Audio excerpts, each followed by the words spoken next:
Okay, I have my cornmeal, my beaten egg. Added just a fourth a cup of sugar, just sweeten it up. This, it's not going to be super sweet like a corn muffin or anything, but cornmeal's pretty not sweet. It's going to be a little sugar in there. Fourth a cup of sugar, fourth a cup of vegetable oil. Just kind of combine and bring that together. And we're going to add some milk. I'm going to measure out a cup, and I'm going to add it slowly, just to kind of see how much we need. I'm going to start with about half a cup. Let's just start with a half. I'm going to mix this together and see.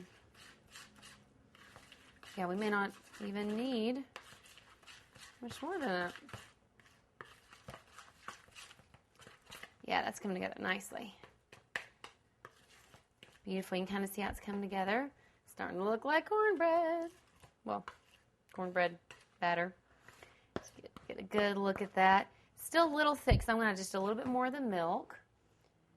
So it's just over half a cup what I added.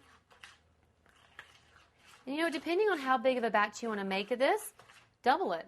Use 4 cups of the cornmeal and, just double everything from there. All right, that's looking pretty good, about where I want it. You can see the consistency is nice. And, this is not a huge batch of cornbread.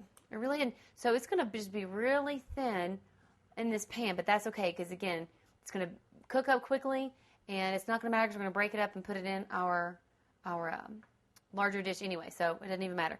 We get this panned so we can get into the oven.